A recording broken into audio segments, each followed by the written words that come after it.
This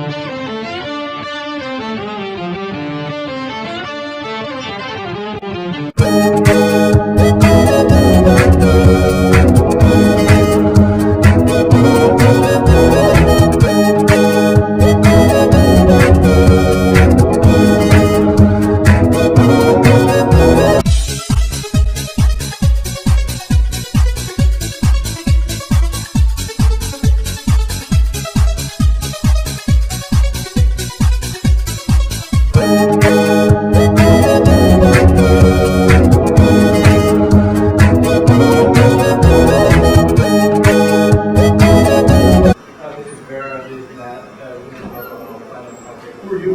I'm Heath. Oh, so we're talking about the final project today about smart guitar.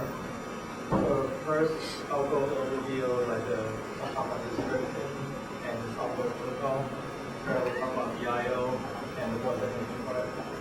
Matt will talk about the guitar and the AC version part. And at the end, we're going to talk about the arrow and then we have the project and some of the so for project description, it's a small guitar, kind of like Guitar Hero that you play a game on the kit. And SM is an actual guitar and with voice activation. And the user can play the guitar as mentioned, and the user can control the game by using program action if you want to stop the game with the next song. So here's a little block diagram that how the design grid. So first, you take the user input from the guitar input, and it will go to the amplifier. Once that is done, it's going to go to the AE version that will come later, and it's going to go to a frequency filter, and it will match what note the user plays on the guitar. And this is where the take chord action logic determine the note user plays. And the control logic is determining like how the game is controlled by. So that's actually the basic control game. And from the GUI that we have, the output of sound when the user plays on note or the correct note, and it's played on the GUI that actually a note on the guitar. They supposed to know that. And for the voice recognition part, we use a microphone that takes visually and go to a filter for recognition interface that we use in the software for around the box. And then display the voice that we go to. So like if they say some kind of command, it actually get from the GUI and send to the control logic. And from the GUI, you're going to load the song directly from a file. And you're going to run through the SRAM, which later will get control logic from the tape and determine what song you want to play and load in the actual note back and play on the GUI here. And this is our user case. So as I mentioned earlier, that user input voice command in to start the game or stop the game. And they also keep getting out and also play on the GUI that the name is called to, so the name is Discord. And you take the guitar input.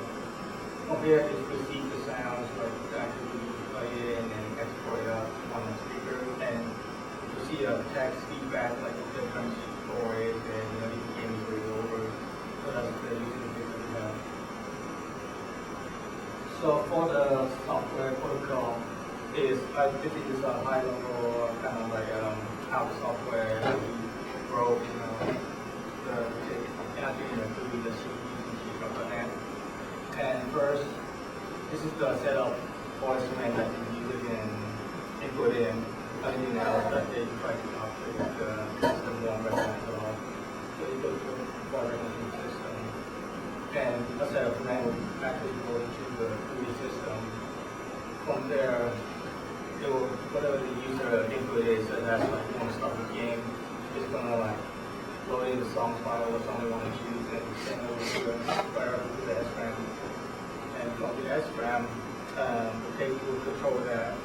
So if the user start the game and the tape will send read from the SRAM, act like packet and send back to zero, back to the GUI, so it's like no on the GUI. So what's like this like actually no on the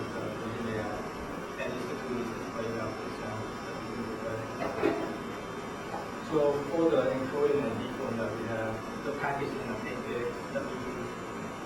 So the first we did is determine the position on the chord of the guitar that they play, and using a shape file to write this determine the octave bit.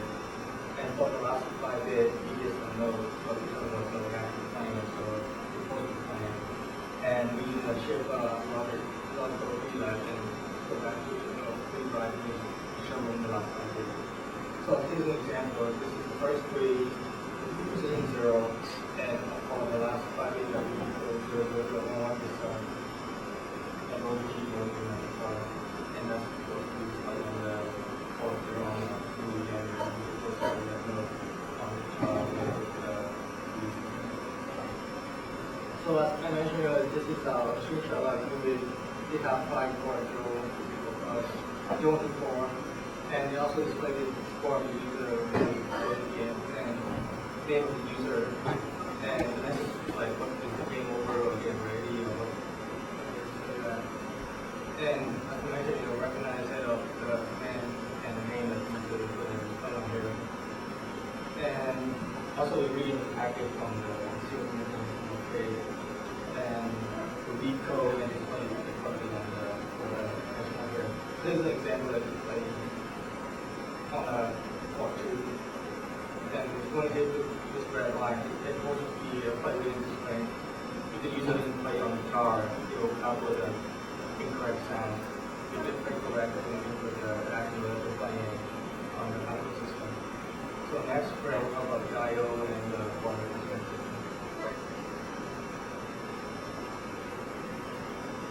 Okay, the system inputs for the game will include the guitar frequency. We strum the guitar and it's an electric guitar, so it'll just put a signal. And the frequencies we're searching for are between about 80 to 96 hertz, and give or take 2 hertz. And the user can also input voice commands to control the game. Instead of pressing a button, you say start at the top. And if you're lazy, you might have to pick the close the game, you say click. And to choose your song, you say what a number, so 1 through 6, you choose a number that's the song you're going to be playing with. And also you say your own name, and then the rest will be your username. And it'll show up in that box.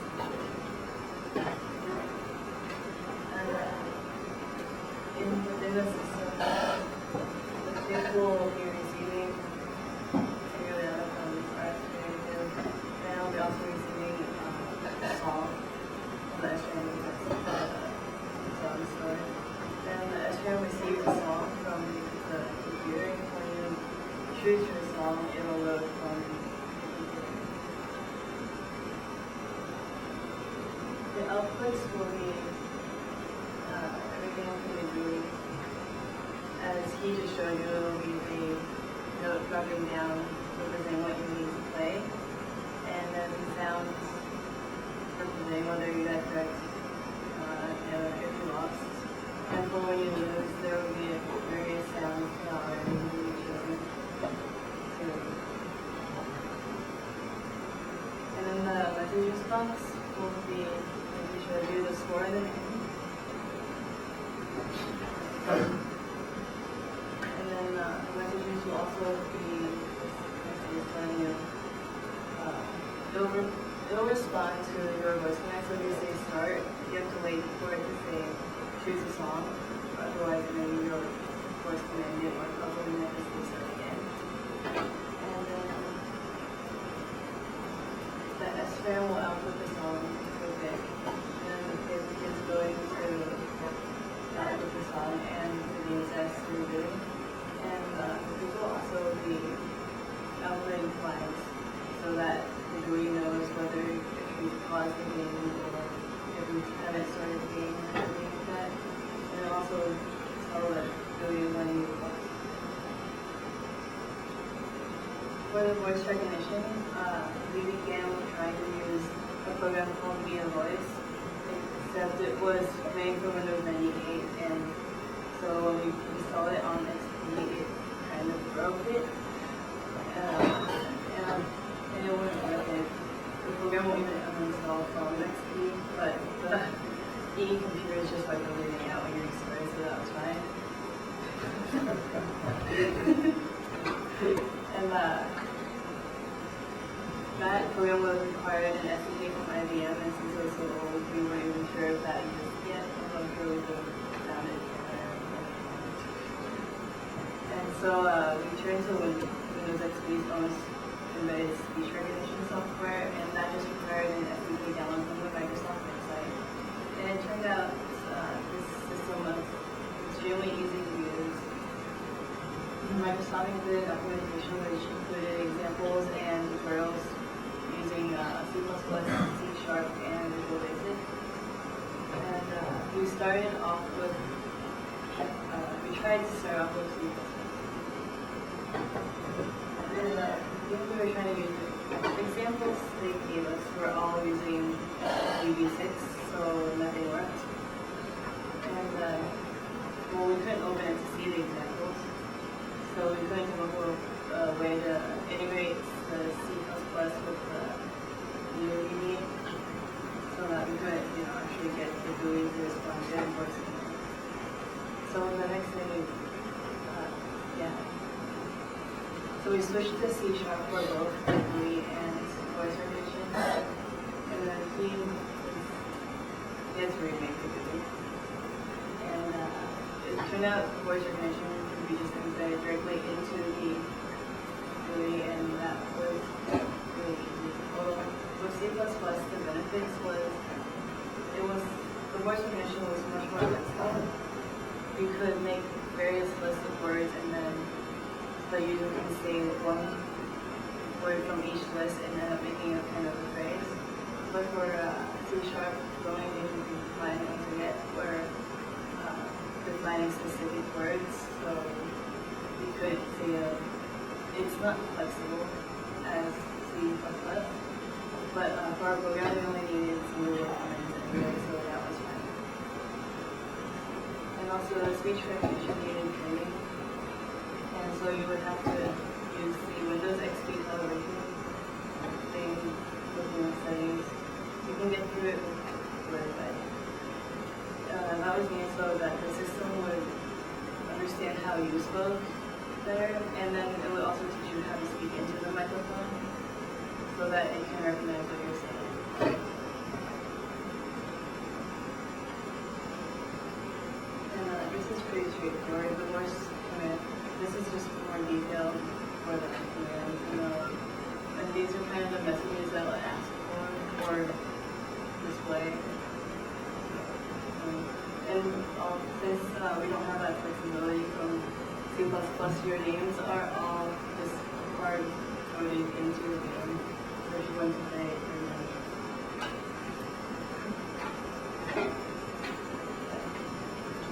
So I'll be talking to you about the guitar interface. First, I'll give you a little overview of how guitar pickups work. So basically right here, you've got the pickups. They're a permanent magnet with a bunch of copper wire running on them. So when you strike a string, the frequency that it vibrates at will induce a current in here, and it goes through there. And these are essentially potentiometer knobs, control the volume and the tone, and that's output to the jack on the guitar. So we just took the output from the jack on the guitar and got the correct lead for the chord, and just input in our circuit that way.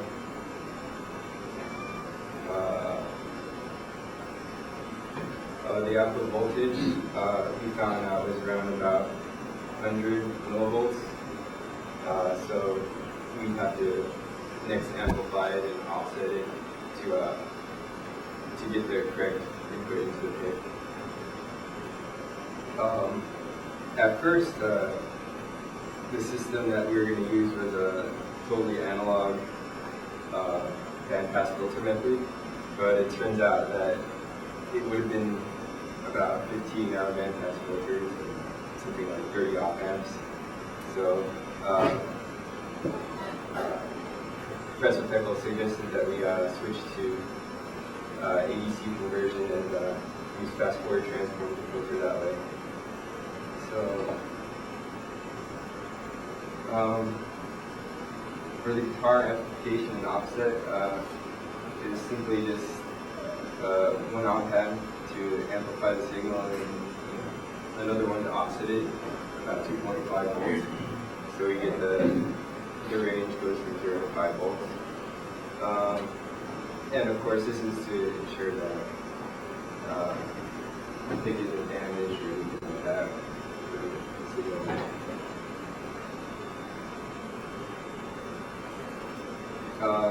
The analog to digital conversion used just on the pick. It creates an 8-bit sine integer relative to the voltage level that is in the pick. So we sample that at 370 hertz, which is about twice what we need to twice 185 hertz, which is the highest frequency that we're interested in. And this was done to reduce the aliasing, and we took a lot of samples to increase the accuracy of the data.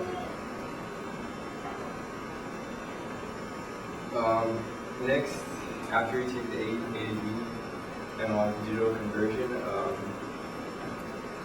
you have to filter it through a fast forward transform. So, looking on the 472 website, there's some decent FFT code that uses and we based it heavily on this person Brett Plunk's code. From that, we can filter out the frequencies that we're interested in and output the logic to send to the game.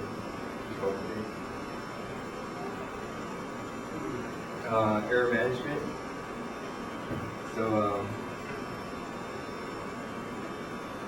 alright. For our voice recognition,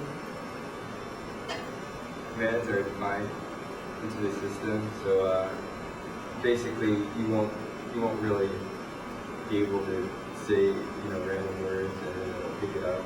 There's only a set list of defined phrases that the GUI will accept. And of course, you must be able to speak properly into the microphone so the software can pick it up. And sometimes that can be a little off. And,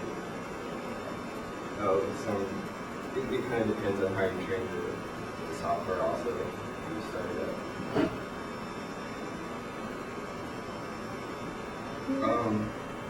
For the guitar signal,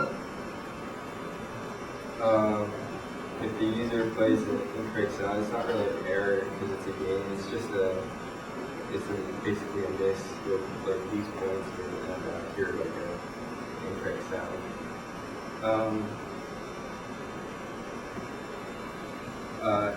At the beginning, probably, you should tune the guitar so the frequencies are what we expect when we're getting into it, when we're filtering it through the pick. So,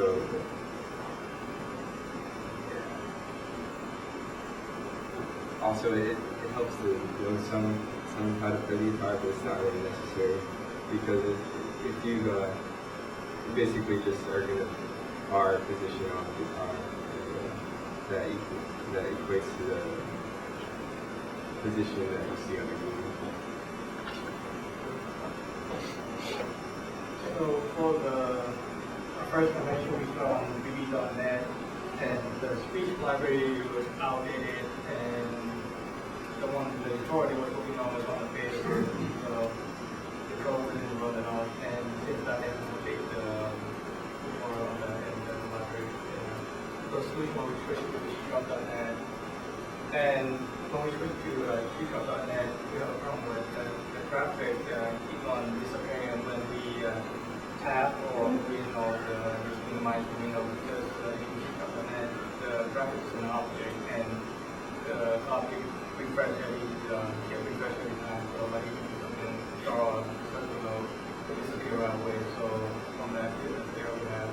So the solution that we have was let you override any method, and what we did was just keep on overriding the view method, is keep on drawing this input unless we use another node, which pick up the different node and display the graphic. Just override the main method, and I did the graphic display on it. And the usual flavor, like that's probably the best way to have it is override the main method. And right now we have all the voice recognition done as well as the hardware. First, voice recognition accepted, and the code for the guitar signal we still have to finish and debug and finish the A conversion and the FFT. And then the input still needs to be programmed, or at least we have some already. And then the GUI needs to be finished up, and that's dependent on the first. The future features we're aiming for is so far the GUI can't drop to the in the same column, can't drop to the roll up at the same time. So we're gonna try to aim for that. So you can play more than one note every time it's broken down. And then we're also looking towards hoping to be able to find a way to the flexible voice command ability that C++ had. And then to use the full capabilities of guitar. Right now we're estimating the notes that we're using. And multiplayer gaming, playing style of background music, and then wireless for the guitar, so you're not connected by that cord. And then all the OS frames and we're back to the TV. And then any questions? For your completion stage, the benefit of Which one? benefit 348. It's a core offense. That's what something. 348, I think it is. You can use Java or Dual or similar like 0.5 or 4 We use plus minus 12. Question. Do you have Freebird?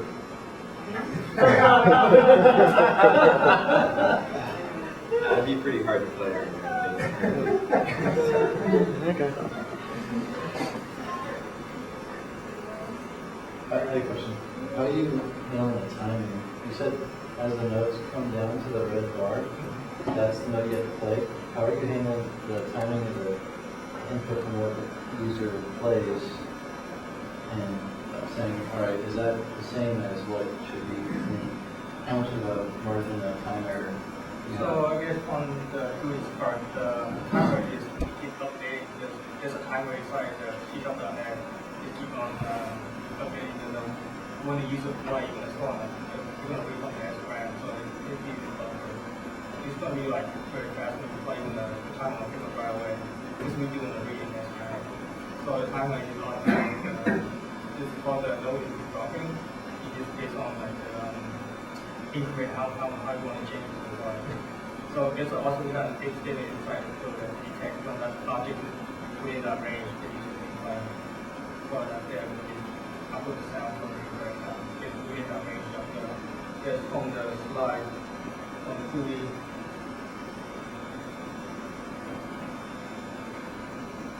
Right here, there's a range of X and Y coordinates here that we detect. So there's you drop it down there. So when it's around here, we use the like flag.